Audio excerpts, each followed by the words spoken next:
New day, new food. So, ngayon gagawa tayo ng kimchi rice. Fried na ako ng thin slice na pork na pangsangyup. And gagawa na tayo ng kimchi rice. Samahan niyo ako. Tara. Okay na to na fried ko na. Toasted ko lang ng konti.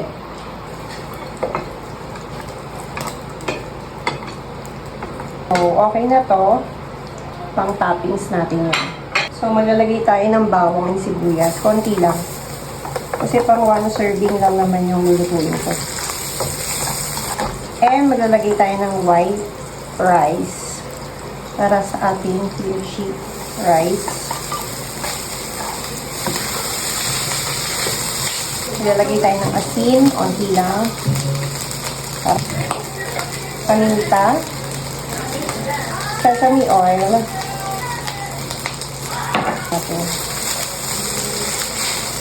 Ang kimchi ko na 48 years na sa ref. By the way, kung mas matagal yung kimchi nyo sa ref, mas masarap. Lalagay na natin ito, konti na lang.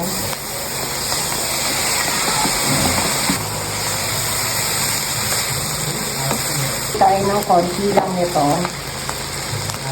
3 and a half pepper piece. Ayan.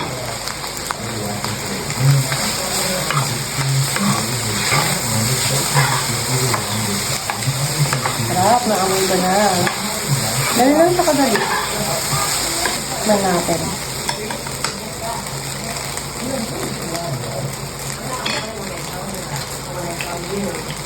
Sarap.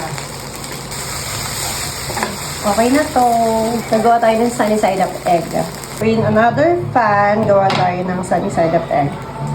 I mean, magluto tayo. So, okay na yung egg na yan.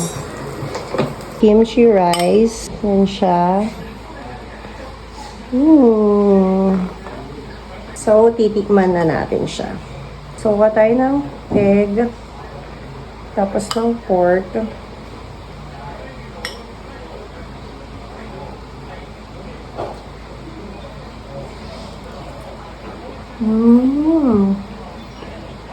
Pop.